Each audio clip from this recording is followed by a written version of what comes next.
Hello and welcome, I'm Peter Gifford and this is the Esoteric Order of Gamers.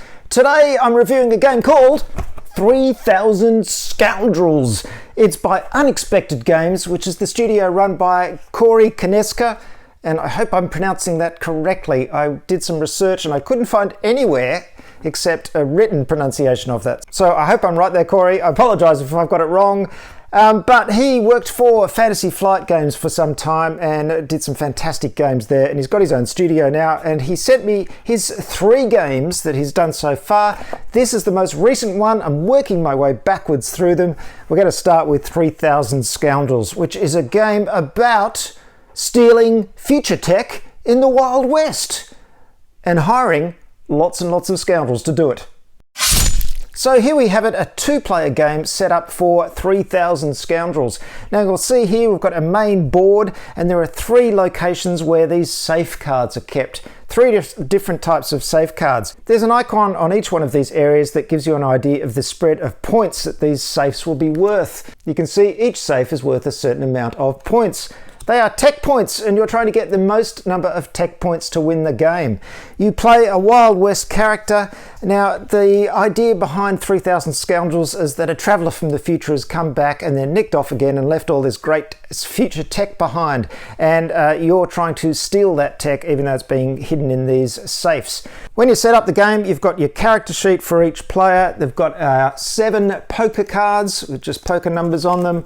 If you want to play the alternate extra special ability rules, you can choose one of these special abilities. Say we choose that one for him, we just put it there. You get $4 to start with, 4 cash.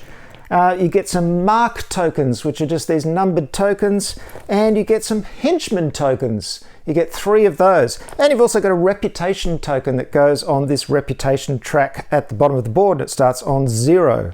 So the game has elements of deck building and tableau building as you put your scoundrels that you hire on your player sheet. And you hire scoundrels from the saloon. And the central gimmick of this game, of course, the thing that makes it different, it's right in the title, 3000 combinations of scoundrels. And the way they do that is that you have a certain number of job cards, which are these clear cards that have been placed in sleeves. Now you can see that they have different coloured sleeves. There's green, purple and black. And you do different combinations of each of these colours depending on the number of players you have when you set up these decks. So they're the job cards, and then you have 2 different types of trait cards. And these are the adjectives that go with the cards. So if you put together, for example, the talkative trait and the prospector job, you can stick them together and you slide the trait in behind the job like so. And bang, you've got a talkative prospector. And there's a different combination of the cost that this costs to hire and the special abilities they have. So as you can see, as you put these 2 together, you're going to get zillions of different combinations of cards and different combinations of scoundrels that you can hire. So the central premises of the game is that you hire these, they give you special abilities which allow you to steal safes and collect points and increase your reputation, which also gives you more points. So how do you do that, I hear you ask? Well, you draw 4 poker cards. Each player draws 4 poker cards and they keep these secret. And basically when it comes to your turn, you choose one of these cards and you place it face down on one of the spaces on the bottom of your character sheet. And each of these spaces allows you to do something. So for example, if I put it on space 3, the special ability above that says gain $3 and activate all number 3 special abilities. All the scoundrels have special abilities activated if you activate that number. Now the interesting thing about this, there's quite a lot of bluff in this game. You don't actually have to put a number 3 to activate number 3. You could bluff and put down a 5 to activate number 3. You may really want that money and decide you want to activate that special ability, but you don't have a number 3 card, so you put down a number 5 and you pretend that you put down a number 3.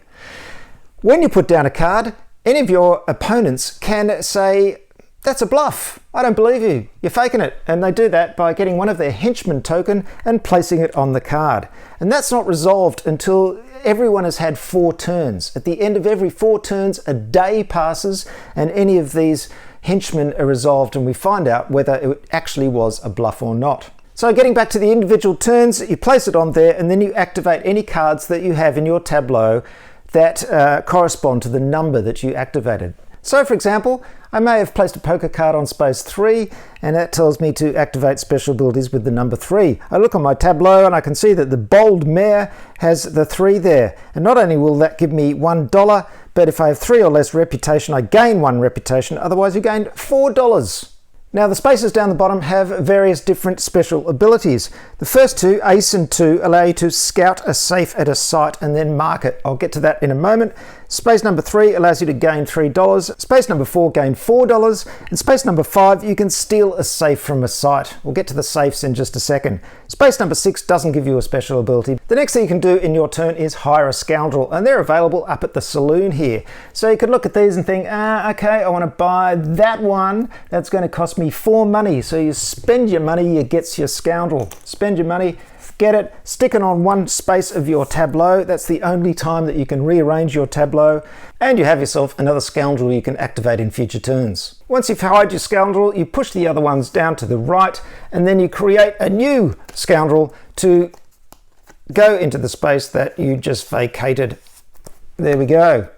So you're always going to have 3 scoundrels to hire in the saloon. If you choose not to hire a scoundrel, you can of course go to the sheriff's office and jail. And when you do that, you discard the rightmost scoundrel from the saloon, you push them along, you make up another scoundrel, like so.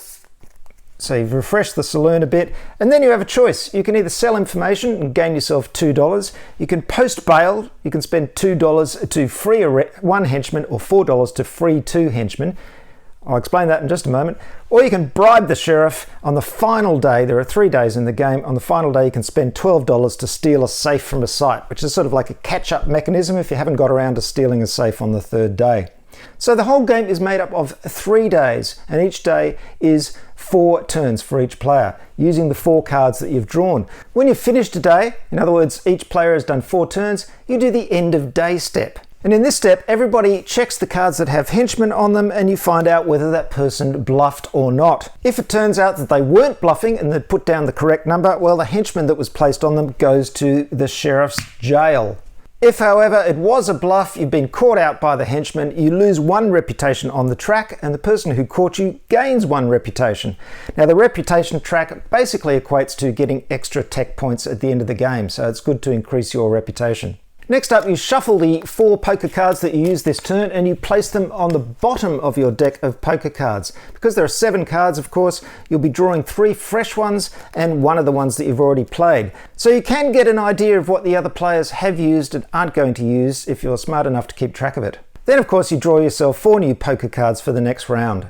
The only thing left to tell you about are the safes. Now the safes have the points which you're trying to get, the tech points to win the game. You can only get 1 safe per day, so you can have more safes in total than the number of the day that you're on. So if it's day 2, you can have a maximum of 2 safes. However, you can get a new safe and replace an old safe, so you can try and maximize the points that you're getting as you go through the game. Now there are 2 things you can do with safes, and that is scout them or mark them. Now if you scout them, that means basically looking at it secretly and finding out what the number is and not showing anyone else. Once you've scouted the safe, you can then mark it. You can take one of your mark tokens here and you can put a number on the safe. Now here we have another opportunity for bluffing, because say that safe was worth 4 points and I put a 3 mark on it, I'm trying to fool everybody else that's only a 3-point safe. However, if I put the correct number on it, for example, I've got a 4 card here and I put a 4 on it, that means when you take that safe, it's going to be worth 1 extra point. So it's a trade-off between trying to pretend that it's worth more or less than it is and trying to grab it with a mark token on it that's accurate and getting an extra point. If you steal a safe from a site, you take the safe and you take any mark token that's on it and you place it by your character sheet. And at the end of the game, that will be scored. So when you get to the end of the game, after 3 days, everybody reveals their safes. You get that number of tech points for each safe. If the mark token on it is the same number as the card, then you get an extra point. You also get extra points from the reputation track, and you may also have hired scoundrels that give you extra tech points. You add them all up and the highest number wins. So what did I think of 3,000 Scoundrels? Well, I liked it. I thought it was fun. It's a funny old game because it is very much built around that one gimmick, and while that does give you lots and lots of variety in the Scoundrels that you can get, it also does make everything feel a bit chaotic and random because you just don't know what Scoundrel you're going to get, what special ability you're going to get. So it's very much a case of building your strategy as you go, hoping you get the right cards. I mean, you can choose out of the ones that are available in this saloon, but there's only so many to choose from. And hoping to build up a tableau that works together. Now, some of the cards actually activate other cards in the same tableau. So you may get a Scoundrel which has a special ability, and then it automatically activates, say, the Scoundrel that's underneath it in the tableau. It's got a little arrow on it. And this is really nice, so it can be satisfying to build up a tableau where it activates a chain of abilities and interesting combos and things like that. However, I do think to myself, well, you know, if there'd only been a limited number of cards, like a 100-card deck of existing ones, you could probably get to know some of those cards and get to know the combos, and it might be a little bit more strategic. So, I don't know, it's a bit of a trade-off. There's the fun of having all the different combinations of abilities, but then again, that does add to the sort of randomness of the game. However, this isn't a deep strategic game. It's a fun game. It doesn't outstay its welcome. It only plays for an hour to an hour and a half. It's very easy to teach. I've just played it with 2 and really enjoyed it. I imagine it would be even more with 4 because the bluffing would probably be a little bit more. The bluffing is interesting, though it is kind of without consequence. The only thing that happens if you get your bluff wrong is that your henchman goes to the jail. And there are lots of special abilities, or you can just buy to get your henchmen back from the jail. It's not a huge disadvantage if you have them in the jail. So it doesn't feel like there's huge consequences, and you often find yourself going, oh, well, you know, I'll just say that's a bluff. So I felt while the bluffing element is fun to have there, it doesn't feel like it has a really strong effect on the game. Same with the scouting and marking of the safes. There's a little bit of fun in deciding, you know, what mark you're going to put on the safe and whether you're pretending that it's higher or lower. But usually that kind of comes down to, I'm going to put a fake one on it, but I'll put on an accurate one if I know I can grab it quickly before somebody else grabs it. Not always the case, of course, but it feels just slightly half-baked. I still enjoy it, but the bluffing just feels a little bit half-baked. The only thing I feel like after playing is that I almost wish it had been expanded a little bit more, because getting the tableau of different Scoundrels and them working together is so much fun. I think it's almost a bit of an anticlimax that you're just basically choosing numbered cards in the form of the safes from these different sections. I almost want to sort of have these Scoundrels and then send them off to do different things in a Wild West town. That would definitely be expanding the scope of the game into something completely different. But just getting those points from the safe cards is, just not quite as exciting as the rest of the game. However, the thing I do like about 3000 Scoundrels is that it does have all these little interconnecting systems that work really nicely together. And even though the fact that the combinations of Scoundrels make it very, very random and very much a case of building up a strategy on the fly, it still feels fun and a little bit chaotic, and it's short, so it doesn't matter that it's quite random, and it's a lot of fun. I'm definitely going to keep this game on the shelf and bring it out for a quick game. I enjoy it. I don't think it's one that sort of really sticks in the head. It's not going to be one where I think, oh, I really want to play 3000 Scoundrels again. But if someone says, you want to play 3000 Scoundrels? I'll go, yeah, it's fun. Let's do it. Now, of course, there is one thing, and the trade-off from having all those combos is that you do have to constantly get the cards and put the job card in the back or the description card in the back. And then you've got to move these along and do that. So there is a bit of fiddliness during the game as you're putting all these in. And then at the end of the game, of course, you've got to take them all out again and stick them in their piles. And, well, you don't take that card out, you take out the other one and stick it in the sleeve. And that comes out there and that goes there. So a little bit of mucking around with there. It's not too onerous. And usually, while somebody is making a decision, another person puts the card in and does the saloon bit. So it does start to flow in that respect as other people do things for you as you make your decisions, so it's not a big deal.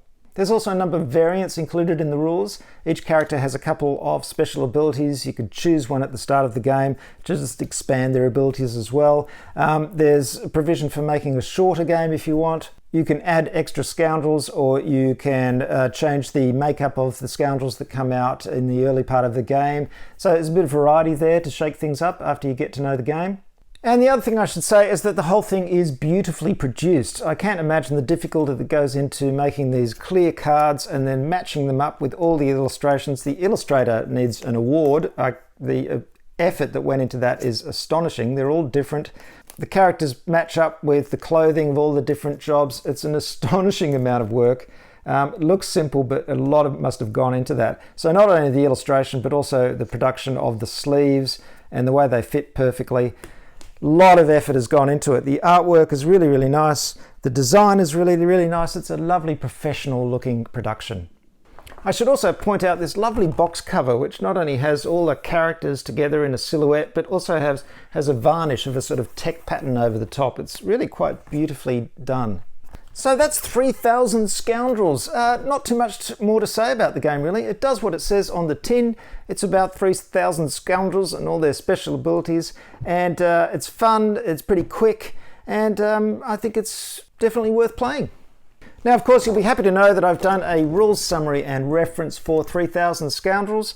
So there's all the rules in the rule book on either side of that sheet, and then a play reference sheet you can keep by you to remind you how the game plays as you go through it. So download that from my website at orderofgamers.com, and while you're there you'll find 430 something more rules and reference sheets. If you enjoy them, please consider leaving a small donation, because they do take a lot of time and effort to make. Of course, I'm on all the social media. Don't forget to subscribe, hit all notifications. I'm also on Mastodon these days if you prefer that, and I also have a Patreon channel if you want to support the Esoteric Order of Gamers. So thanks very much for watching, everybody. I'll see you next time. Remember, I'm going to review the other two games by Unexpected Games, which are The Initiative and Voices in My Head, and they're also going to have rules and reference sheets. Good gaming, everyone. Bye for now.